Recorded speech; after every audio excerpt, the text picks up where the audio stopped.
네, 오늘 우리 성도님들과 같이 말씀을 나눌 방향은 이겁니다. 성경 말씀을 피상적으로 접하는 것이 아니라 그 속으로 깊숙하게, 그 진의 속으로 깊숙하게 들어가고자 합니다. 성경이 왜 기록이 됐고, 그 당시 사람들은 어떤 상황이었고, 이것은 우리들에게 무엇을 말하고 있는가 하는 것을 우리 같이 나눌 텐데요. 오늘 이 바울 사도가 써내려가는 이 말씀의 깊이 속에서 하나님께서는 우리들에게 무엇을 말씀을 하시는지 여러분들을 본문 속으로 안내하도록 하겠습니다.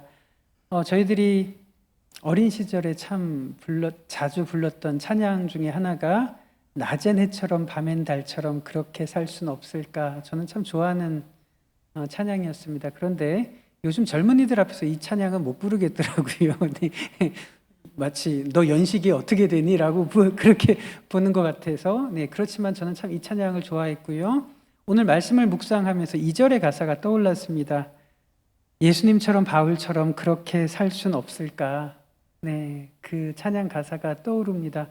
여러분들께서도 이 찬양 가사를 한 번씩 불러보셨을 텐데요. 예수님처럼 바울처럼 그렇게 살 수 없을까? 바울처럼 살 수 없을까? 할 때 그 바울은 여러분들에게 어떤 모습으로, 어떤 이미지로 다가가고 계십니까? 사도 바울은 역사상 가장 위대한 사도였다는 평가를 받고 있습니다. 그래서 많은 화가들과 예술가들이 사도 바울을 그림으로 남겼습니다. 여러분들이 생각하는 사도 바울은 어떤 이미지일까요? 우리들이 만약에 타임머신이 있어서 시간을 거슬러서 올라간다면 여러분들이 만난 그 바울의 모습은 어떤 모습일까요? 제가 잠깐 소개를 해드리자면 이렇습니다. 루벤스라는 화가가 그린 사도 바울의 모습은 이렇습니다. 한 번만 띄워주시면요.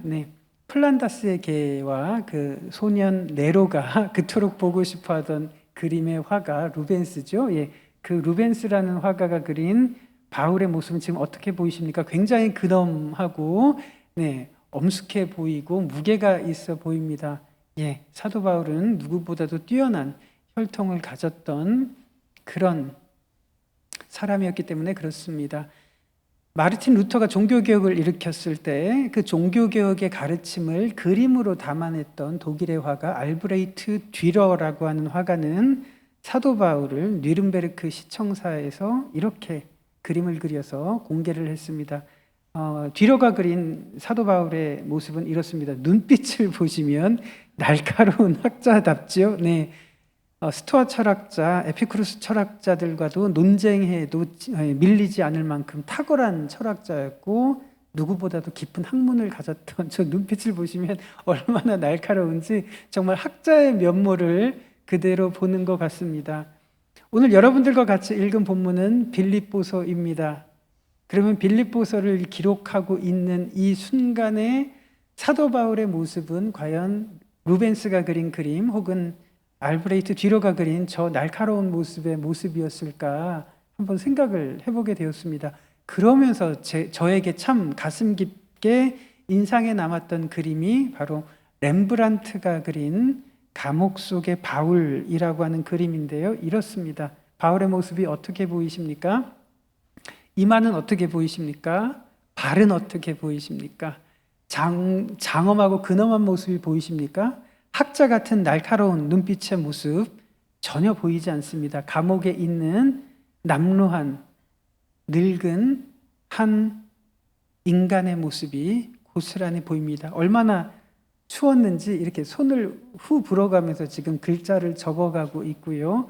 발을 보시면 저렇게 참 추워 보이는 그런 헐벗은 모습이 지금 바울의 모습입니다. 오늘 여러분들과 같이 본 빌립보서는 여러분들께서도 잘 아시는 옥중서신이라고 하지 않습니까? 에베소서, 빌립보서, 골로새서, 감옥에서 쓰여진 성경입니다. 그렇다면 지금 빌립보서를 한자 한자 써내려가는 바울의 모습은 루벤스가 그린 바울의 모습 혹은 알브레이트 듀러가 그린 모습, 그리고 지금 방금 보신 렘브란트가 그린 이 바울의 모습 중에 어떤 모습과 가장 가까울까요? 저는 아무리 생각을 해도 현재 옥중서신을 기록하고 있는 바울의 모습은 지금 마지막에 보셨던 남루한 노구를 이끌고 그렇게 헐벗게 한자 한자 기록하고 있는 바울의 모습이 가장 가까우리라고 저는 생각을 합니다. 얼마나 추웠는지 디모데후서 기록해 보시면 이 구절을 기억하실 겁니다. 디모데야, 너는 나에게 올 때 내가 입던 겉옷 좀 갖다 달라고. 네, 그게 지금 사도 바울이 처한 현실이었습니다. 얼마나 고생을 했는지 우리들은 너무 잘 알고 있습니다. 전도 여행을 하다가 자지 못하고 먹지 못하고 헐벗고 굶주리고 동족의 위험과 강도의 위험과 불의 위험과 물의 위험과 40의 감암매를 5차례나 맞을 만큼 모진 고통과 눈물로 점철되고 가득 찼던 인생이 사도 바울의 인생이었습니다. 아니, 하나님께서 그를 사용하시겠다고 부르셨는데 막상 쓰임을 받은 사도 바울의 인생이 이런 모습이라면 저는 참 이해가 되지 않습니다. 혹시 여러분들께서 소시적에 사도 바울과 같이 친하게 지냈던 중마고우였거나 아니면 가족의 일원이었다고 한번 생각을 해보면 그렇게 학식이 좋고 좋은 혈통에서 살아가던 사도 바울의 나머지 모습이 이런 인생으로 점철됐다면 여러분들은 기독교에 대해서 혹은 사도 바울을 부르신 하나님에 대해서 어떤 평가를 내리시겠습니까? 맨 처음에 드렸던 질문으로 한번 다시 돌아가 보면 예수님처럼 바울처럼 그렇게 살 수는 없을까? 어떤 의미로 이제 여러분들에게 다가가십니까? 여러분들도 사도 바울이 당했던, 경험했던, 직면했던 그런 현실을 정말로 살고 싶으십니까? 배반을 당하고 동족의 위험과 강도의 위험과 40의 감암매를 맞는 그런 인생을 정말로 원하십니까? 제가 만약에 하나님이라면 이렇게 충성했던 사도 바울에게 그래도 말년에는 그래도 평안한 삶을 이렇게 허락할 것 같습니다. 제가 하나님이라면. 그리고 그동안 고생했다고 이제 건강의 축복도 주었을 것 같고 물질적인 축복도 내려주었을 것 같습니다. 보상 차원으로. 그렇지만 사도 바울의 말년이 어떻게 끝났는지 우리들은 잘 알고 있습니다. 그런 모진 인생을 살다가 참수형을 당해서 세상을 떠나게 되는 인생이 한 쓰임을 받았던 인생의 실제 모습입니다.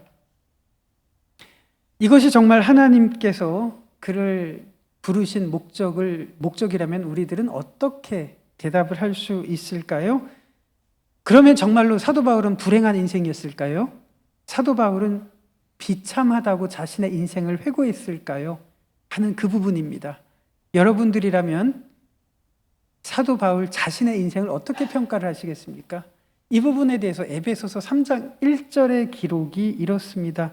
한번 이 기록을 보시면 어떤 이미지로 어떤 느낌으로 다가가시는지 한번 보시면 좋을 것 같습니다. 이러므로 그리스도 예수의 일로 너희 이방인을 위하여 갇힌 자 된 나 바울이 말하거니와 할 때 어떤 느낌이 드냐면 예수님을 전하다가 감옥에 갇힌 나 바울이 지금 말한다, 이런 느낌이 들지 않습니까? 예.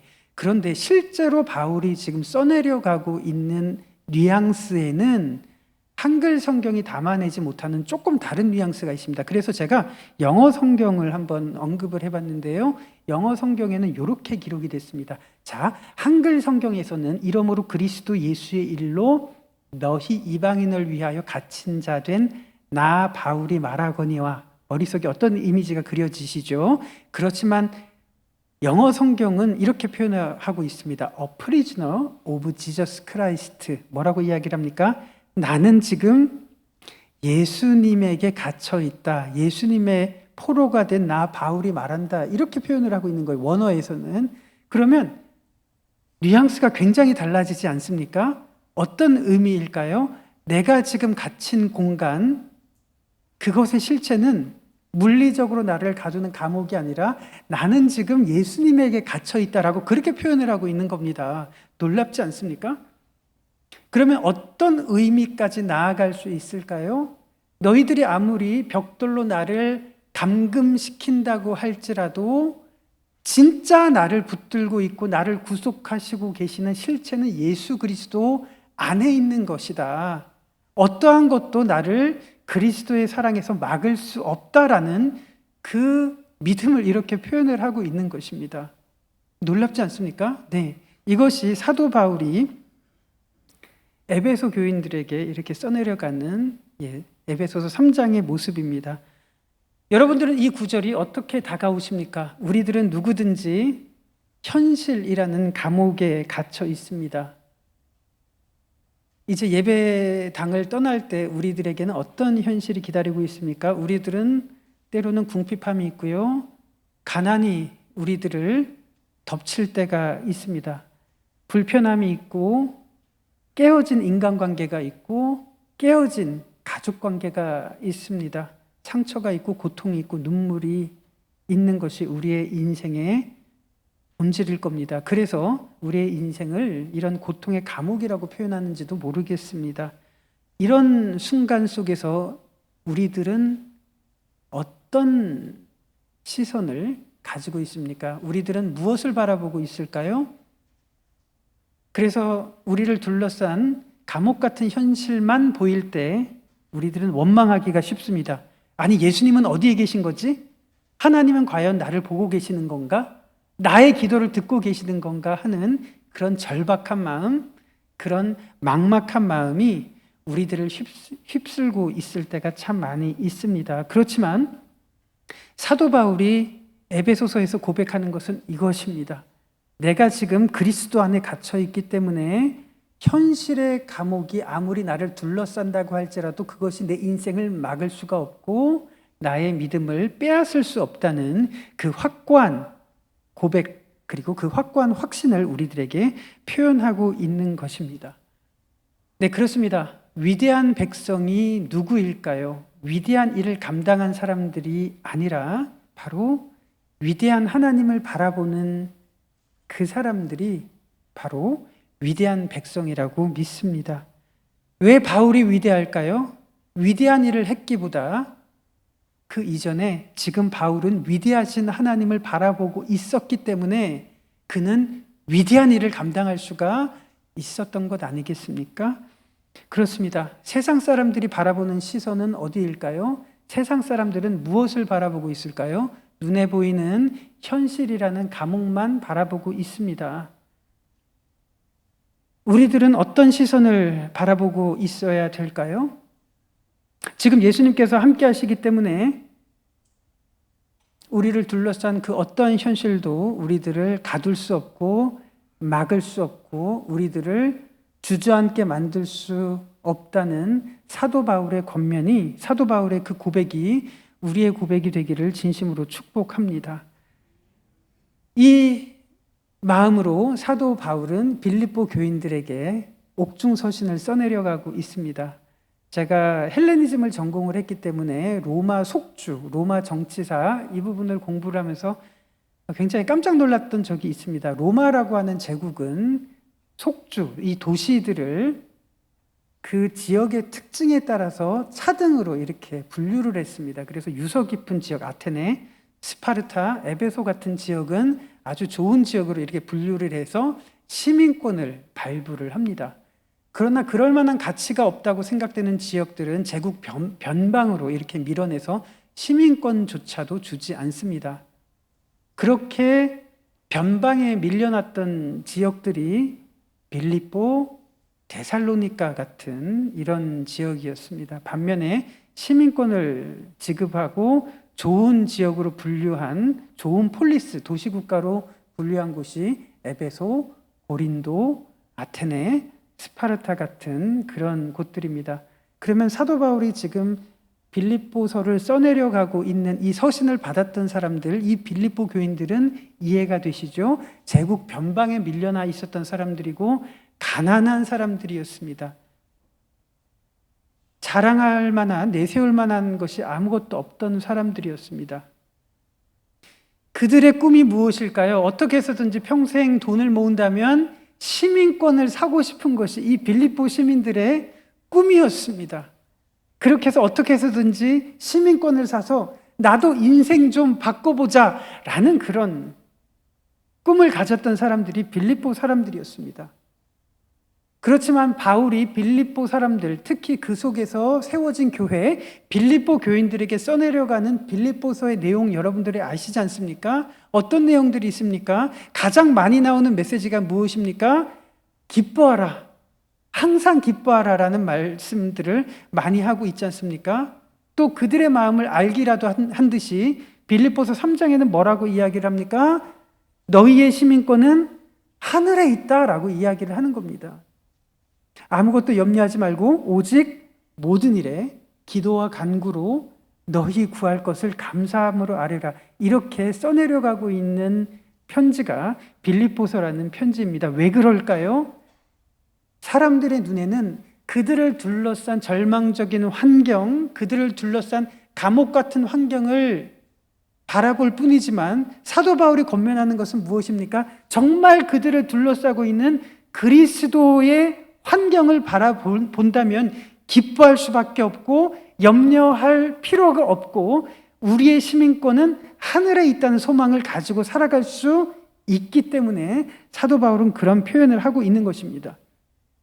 그런 상황 속에서 여러분들께서 너무 잘 아시는 빌립보서 4장 13절 말씀, 오늘 본문으로 읽었습니다. 내게 능력 주시는 자 안에서 내가 모든 것을 할 수 있느니라. 너무 유명한 구절입니다. 그렇다면 이 구절은, 이 말씀은 우리들에게 무엇을 말하기 위해서 썼을까요? 내게 능력을 주신다면 우리들은 부자가 되고 대통령도 될 수 있고 높은 자리에 올라가고 우리 자녀들은 좋은 대학 갈 수 있다는 것을 말하기 위해서 사도 바울은 이 구절을 지금 써내려가고 있을까요?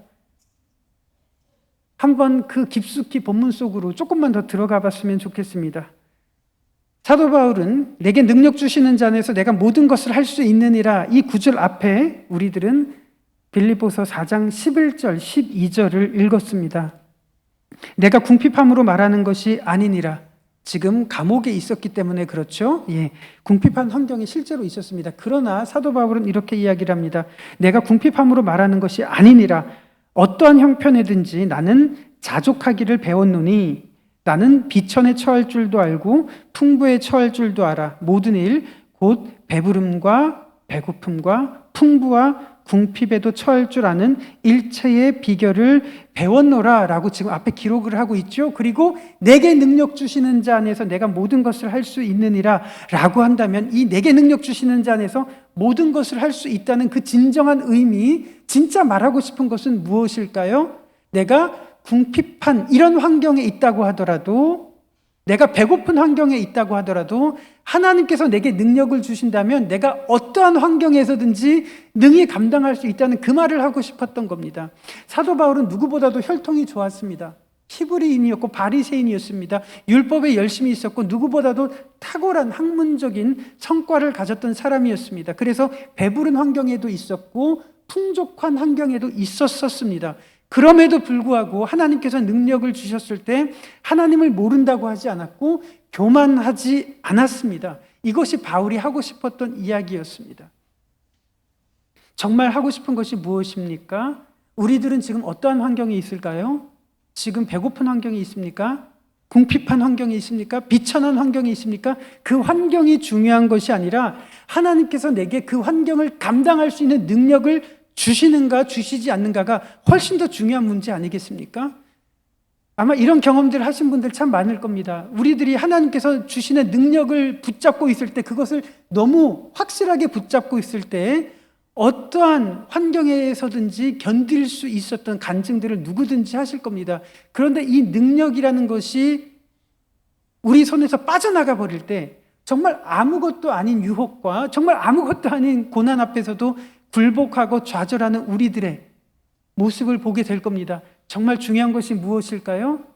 궁핍한 환경과 비천한 환경, 배부른 환경과 배고픈 환경이 중요한 것이 아니라 지금 하나님께서 우리들을 붙잡고 계시고 능력을 주시는가 주시지 않는가 하는 거기에 달려있다는 것을 사도 바울은 말하고 있는 겁니다. 그것 때문에 빌립보 교인들은 가난하지만 기뻐할 수 있었고 미래가 너무나도 불확실했지만 아무것도 염려하지 않을 수가 있었고, 그리고 그들은 먹고 살 것이 부족함에도 불구하고 고통을 당하는 예루살렘 교인들을 위해서 헌금을 보낼 수 있었던 것입니다. 저는 저보다도 신앙생활을 오래 하시면서 신앙의 자리를 지키신 신앙의 선배님들을 볼 때마다 진심으로 존경하는 마음을 가지고 있습니다. 저는 지금까지 많은 공부를 했고 많은 연구를 했습니다. 그래서 참 많은 지식의 덩어리를 쌓았을지는 모르겠지만 저는 목사지만 제 앞에 이런 환경들이 다가올 때 굴복하는 제 자신을 바라보게 됩니다. 앞길이 불안할 때, 막막할 때 저 자신도 두려워하고 하나님을 원망하는 제 마음속 깊은 곳에서 솟구쳐 올라오는 절규를 저도 하게 됩니다. 저도 최선을 다했지만 그 결과가 잘 나타나지 않을 때 목사임에도 불구하고 하나님을 원망할 때가 참 많았습니다. 죄송하지만 이게 참 부족하지만 솔직한 고백입니다. 그럼에도 불구하고 1960년대 이 보릿고개 한국전쟁을 거치면서 70년대, 80년대, 90년대 얼마나 예수 믿기 어려운 환경이었습니까? 신앙을 지키기가 얼마나 참 고통스러운 환경이었습니까? 그런 시간들을 뚫고 지금 이 순간에도 신앙을 지켜나가시고 그 자리를 지키시는 우리 신앙의 선배님들을 볼 때 정말로 존경하는 마음을 가지고 있습니다. 그 이유가 무엇일까요? 비천한 환경이든지 풍부한 환경이든지 배고픈 환경이든지 배부른 환경이든지 그 순간에 우리에게 능력을 주셨기 때문에 그렇습니다. 우리가 그 능력을 주셨기 때문에 지금까지 어떠한 환경이든지 모든 환경에도 우리들이 감당할 수 있었기 때문에 그렇습니다. 10년 전 2012년 여러분들은 무엇을 하고 있으셨습니까? 10년 전 이맘때 우리를 괴롭히던, 우리를 두렵게 만들던, 우리를 주저앉게 만들던 그 현실은 어떤 현실이었습니까? 그때 우리들은 어떤 절망스러운 기도를 했을까요? 그것을 한번 떠올려 보셨으면 좋겠습니다. 2012년에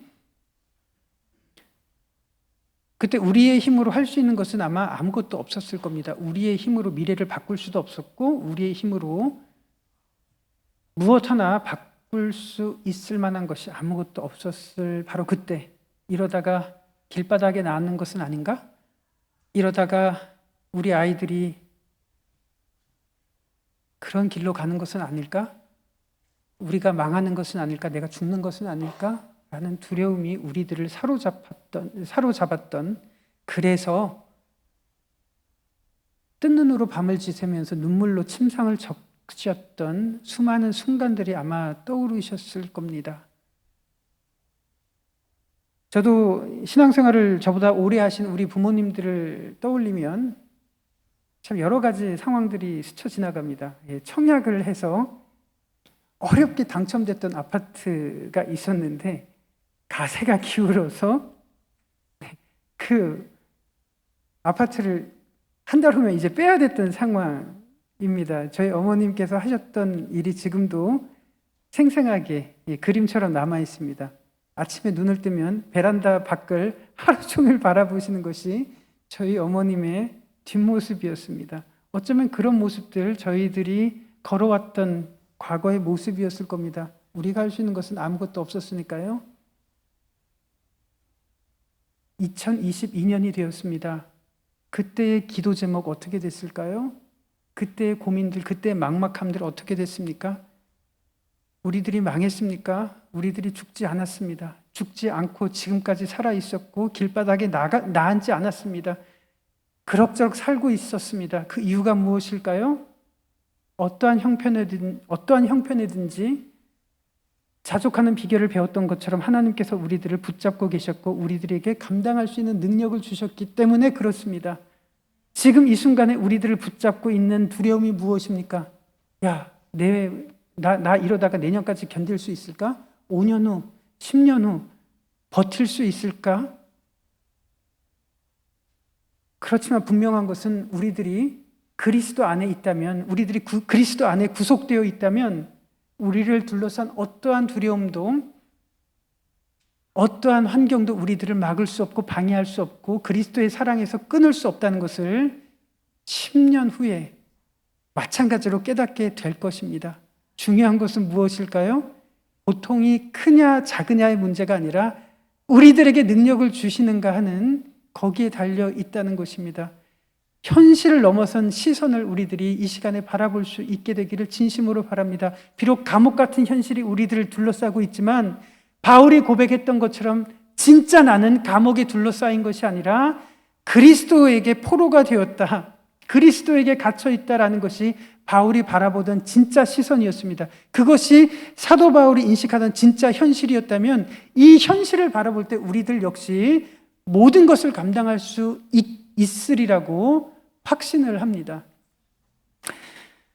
지금 이 순간에 여러분들의 고민이 무엇입니까? 사도 바울은 오늘 본문에서 이렇게 말합니다. 내가 궁핍함으로 말하는 것이 아니니라.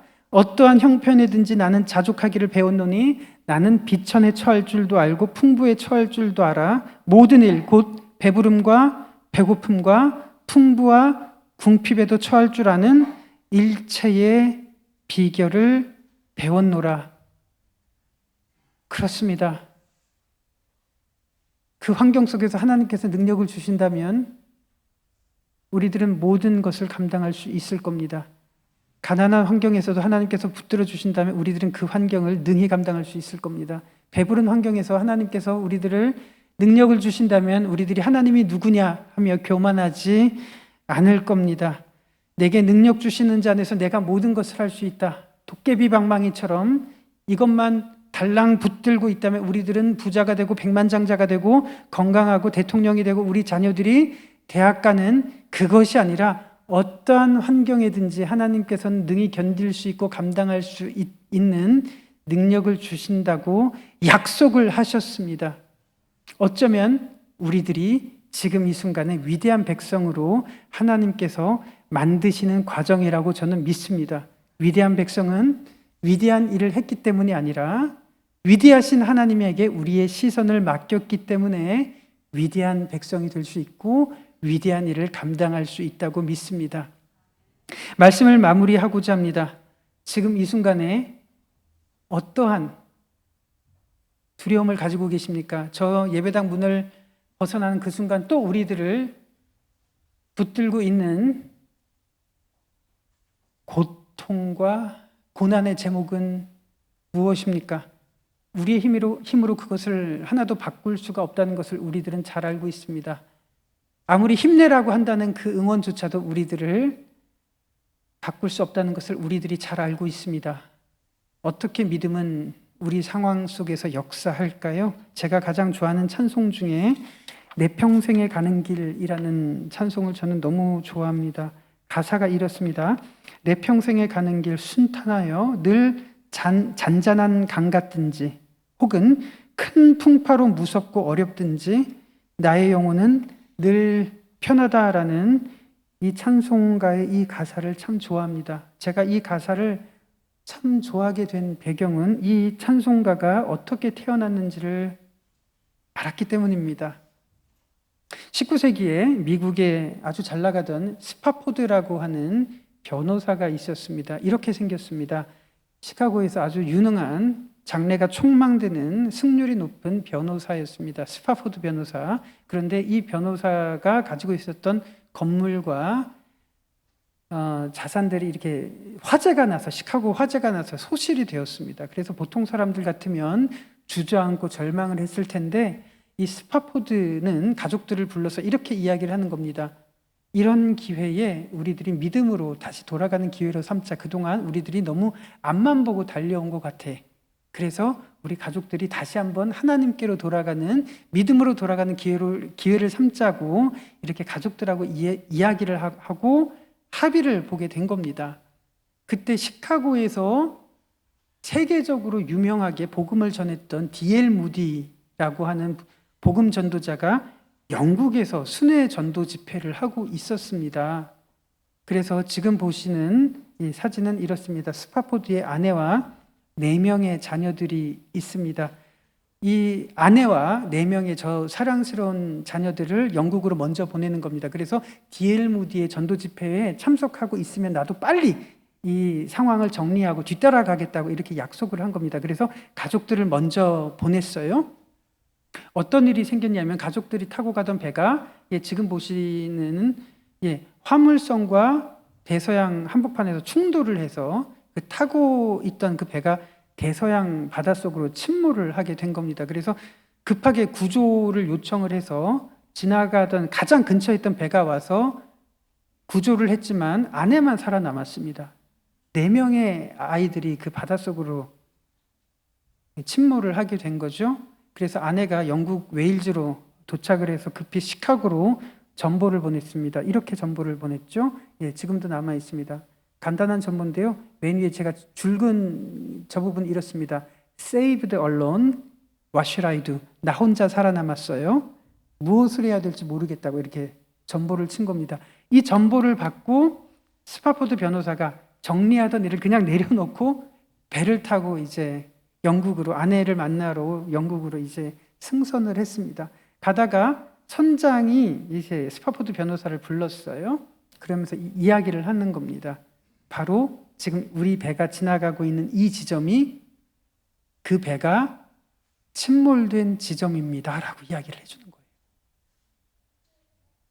스파포드 변호사가 이제 갑판에서 이 바다를 바라보기 시작을 하는 겁니다. 우리가 만약에 그 상황에 직면했다면 감당할 수 있었을까요? 아마 이성적으로 이것을 이겨내고 감당한다는 것은 불가능하리라고 생각을 합니다. 그때 하나님께 기도하던 스파포드 변호사가 시를 써내려가기 시작을 했습니다. 어떻게 기록을 했을까요? 내 평생에 가는 길 순탄하여 늘 잔잔한 강 같든지 혹은 큰 풍파로 무섭고 어렵든지 나의 영혼은 늘 편하다. 저는 이것은 사람의 머리로 쓸 수 있는 가사가 아니라고 생각을 합니다. 사람이 창작을 해서 쓸 수 있는 고백이 아니라고 생각을 합니다. 하나님께서 그를 능력을 주셨기 때문에 이렇게 쓸 수 있는 가사라고 생각을 합니다. 우리 사랑하는 정말 존경하는 우리 신앙의 선배 여러분, 우리 성도 여러분, 이 스파포드의 믿음의 고백이 여러분들의 고백이 되셨으면 좋겠습니다. 때로는 우리들이 정말 감당할 수 없는 환경에 처한 분들을 너무너무 많이 있지 않습니까? 때로는 견뎌내기 어려운 치료를 받아야 하는 또 경제적인 그 부담 속에 눌려있는 우리 자녀의 문제로 깨어진 관계의 문제로 내 힘으로는 전혀 어떤 것도 할 수 없는 바로 거기에 직면한 우리 성도님들 너무나도 많이 알고 있습니다. 얼마나 처절한 상황일까요? 그러나 분명한 것은 그런 환경이 없어질 때 우리가 평안한 것이 아니라 하나님께서 감당할 수 있는 능력을 주실 때 우리들은 어떠한 환경에서도 감당할 수 있다는 사도 바울의 고백처럼 스파포드의 고백처럼 그 믿음의 고백이 우리의 믿음이 될 수 있다고 확신을 합니다. 현실을 넘어선 정말 우리를 둘러싼 그 실체를 바라보는 우리들의 믿음이 되시기를 진심으로 고백합니다. 우리가 다 일어나셔서 오늘 이 찬송 하나님께 드리고 우리의 믿음으로 이 찬송을 드리게 되기를 진심으로 고백합니다. 내 평생에 가는 길 우리 찬송할까요?